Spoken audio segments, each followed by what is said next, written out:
She had put her arm around like either my shoulder or like my lower back, and I just like, ugh. Why are you so cute? But no, I am straight. Hey everyone, and welcome back to part 2 of my coming out story. As promised, today's episode will be about how Bev and I actually met. I've been getting more questions from you guys. Keep them coming. Conversation is a two-way street, so I will probably film another video answering very NSFW questions. So stay tuned for that. In the meantime, let's get started. And so there I was in a bar, playing an open mic at Clarke Quay. Clarke Quay is the nightlife area in Singapore where there's a lot of live music, there's a lot of clubs, there's a lot of bars, and I just happened to be attending an open mic where, I was playing my guitar and singing. During my set, this tiny little 2-year-old kid decides to come up to me and watches me play my stuff. So I was like, oh, hello child, let me play you some music and nursery rhymes. So I played him some nursery rhymes, like Baby Shark and all that fun stuff. Following that, his mom came up to me afterward and was like, oh, you're so cool, do you have Instagram? I was like, I do have Instagram, thank you very much. I said, okay, really cool, I'm gonna follow you, here's my phone. She gave me her phone, and I gave her my phone, and then we exchanged Instagrams, and then we parted ways. Sometime during the next week, I get a Instagram message from her asking like, oh hey girl, are you performing anywhere else this week? I told them I didn't really know because open mics just happen spontaneously. I told her that I'll let her know when that actually happens, and she's like, okay. And then she proceeded to ask me like, do you want to meet up for like a coffee or drinks or a meal and stuff like that? And I said sure. I mean, this could potentially lead to a potential gig or a birthday party or something. And then after I agreed, I kind of realized something was a little off, because why would a Korean mom with a child of 2 years old ask me out for food or drink? And so I decided to tap on her profile picture on Instagram, and that's when I realized that it wasn't actually her. It was one of the guys that was at that same table that they were at the bar that night. And at this point, I'm like, the non-confrontational part of me was just like, okay, you know what? Let's just meet up, whatever. So we decided to go do Barry's boot camp together, and that went well. After Barry's boot camp, we decided to go have xiaolong baos at Din Tai Fung, which were not that good, disappointingly. Whenever I meet someone, be it like on a date or if it's like a social setting with my friends, I always pay for my half of the meal. So if I don't really want to see someone again, that's what I usually do. I don't want to feel like I owe them anything, so that's why I always pay for my half of the meal. That's what I wanted to do, but the guy insisted on paying, so I was like, okay, fine, you can get dinner, let me buy you a drink after this. It was actually a really silly mistake on my part, because food in Singapore is so cheap. It was like maybe $40 for dinner, and drinks that we had turned out to be like $100. Every time I go back to Singapore, I always go to this one speakeasy bar called The Other Room. Shout out to The Other Room. If you guys are in Singapore and once things are reopening, you should definitely check them out. They have really cool cocktails, and I really like the ambience. People are cool. It's located inside Marriott Hotel by Tangs. And how it works usually is you go up to this big black door, and then you ring some kind of a doorbell, and someone on the inside will knock and answer the door and then let you in.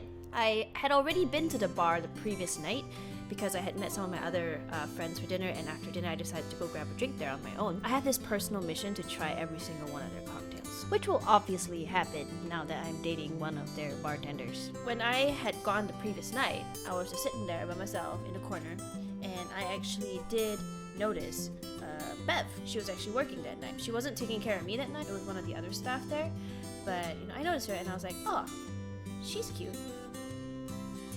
But I'm straight, so no.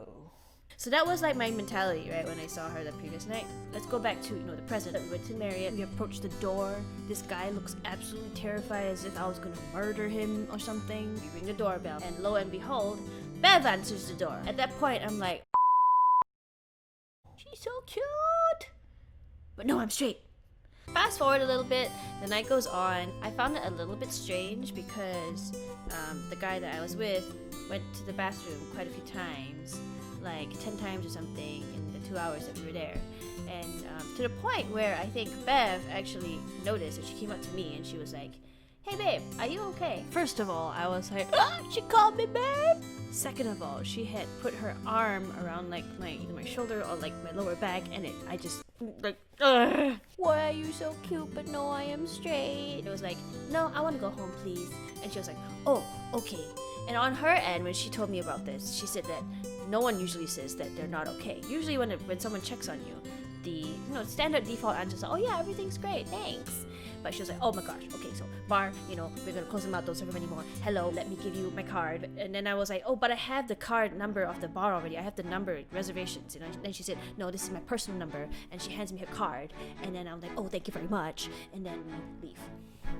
Thankfully, nothing happened. I just went home that night and, lived my life for the next week. And then it was, I think, one of the first couple days of Chinese New Year where I decided to text her. I sent a message being like, hello Bev, it's Tammy from the other room, happy Chinese New Year. And then she responded like, oh hey babe, happy Chinese New Year to you too, what's up? According to Bev, usually when people text her, it's for a couple reasons, right? They either maybe want a reservation, they want to get a cocktail recipe and have some questions. And what threw her off was that I responded, nothing, just want to say hi. And she was like, what? How do I respond to that? And she tells me that she took a good 15 minutes to decide how to reply that message. She said, oh cool, okay, my sister company, The Other Roof, is actually holding a party tonight. You can come by, there's gonna be food, there's gonna be drinks. And I said, okay. Bev did not actually think I was serious about coming by, because usually, that's an open invitation. People can just come or not come. So according to her, when I arrived, one of her colleagues was like, hey Bev, you have a friend that just came by. And then she didn't believe it at first because according to her, she has no friends. And she was really, really surprised when, lo and behold, I turn up. So throughout the whole night, she's there working the event, cooking bangers and stuff on the grill thing. And she plopped me down by the bar to sit with a couple of other friends and stuff. And we were all just talking. And she came by a couple times and put her arm on my back or my lower back to just check on me. She would say hey babe, you doing okay, everything fine? And at this point I'm like, oh my gosh, can you stop calling me babe? But don't stop. I really like it when you call me babe. I like it when you flirt with me. Are you flirting with me? Is this flirting? Oh my gosh, keep putting your hand on my waist, please. And I'm like, yeah, I'm okay. But just secretly dying on the inside. I think somehow or other, we, meaning me and the people at that event, the ones I befriended, decided to go to another bar called Employees Only. So Bev was like, okay, let me just clean up and stuff, and I'll meet you at Employees Only. And I said, okay. So we went to Employees Only, and I waited for her, and I did not know if she would actually show up, because by then it was getting kind of late, and I knew she was cleaning up, she must be tired from work. So I just hung out at the bar with some random people, feeling kind of where is she? I just want to hang out with her. Lo and behold, she shows up, and then we just talk all night. At one point, I remember, because I'm a little brat, she put her arm around me again, by my wrist, and I decided to be cheeky. Her arm was maybe here, and I decided to just grab it. Ha! Ha ha! Ha! And she said she was very surprised, and she took it as oh, okay. According to Bev, she wasn't sure if I was straight or not. And according to me, I didn't know if I was straight or not, right? My gaydar is so broken that I didn't even know that I was gay. By that point, Employees Only was starting to close, and so we decided to leave, and we went to another place to get some drinks, and the other place is Orchard Towers. If you're from Singapore, you do know that Orchard Towers has a reputation of being a place where, interesting things happen. There's call girls or karaoke bars, and that kind of a vibe. So when she brought me there, I was actually very, very taken aback. Is Bev an F-boy? Whoa. For the record, Bev is not an F-boy. She's as far from F-boy as possible, even though she may look it or give off that kind of a vibe at first. I wonder what that says about me. we just ended up drinking there because they opened really late until the sun rose. She took a cab back with me, and at the end when she dropped me off, she told me that, hey, I want to see you every night until you have to leave.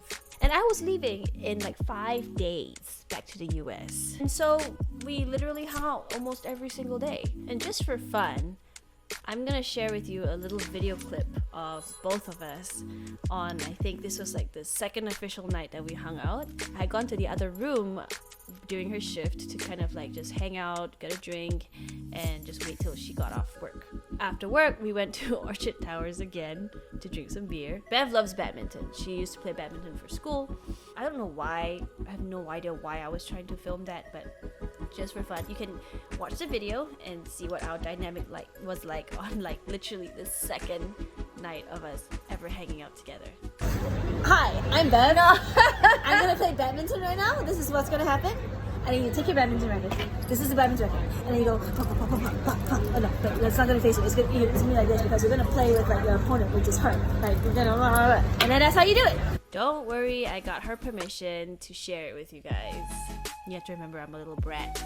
We have this little thing where if we do this and say ice cream cone, whoever does that action, the other person has to put their face on their hand and pretend to be like the ice cream. Kind of like that. So yeah, that's the explanation behind the picture in the Instagram post I posted. Ice cream cone. I thought I had a video of it and I wanted to share it with you guys, but it turns out I don't have a video. Sorry.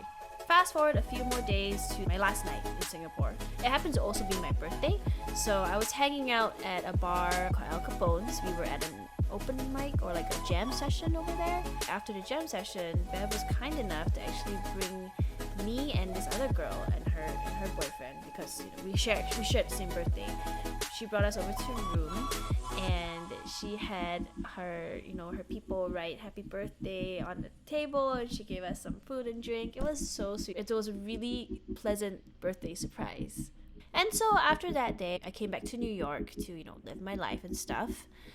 And 2 weeks later, she flies to New York to see me. For those of you who don't know, that's a very normal lesbian thing to do. And by then, she broke up with her girlfriend that she was seeing at the time. And I also broke up with the boy I was seeing at the time, because obviously I had things to work out. Yeah, so Bev flew over. She spent 2 weeks in New York. It was the most beautiful 2 weeks I had ever experienced up to that point in my life. And she left back to Singapore. 2 weeks later, I fly back to Singapore because COVID. And so I spent the next 5 months from like late March all the way to late August in Singapore. And then I came back to New York for work. And that's where we are right now in our story. What comes next? Well, Bev and I definitely have intentions of having her move over to the US. So we're just trying to figure that out right now, because with Trump in presidency and immigration and COVID, moving right now may not be the right time or may not be the wisest choice. So right now we're both just living our lives, working hard, saving money, and we have a plan. And when it happens, you will see it. And there you have it. That's how Bev and I met. If you guys have any more questions, please let me know. Otherwise, stay safe. And I'll talk to you guys later. Bye.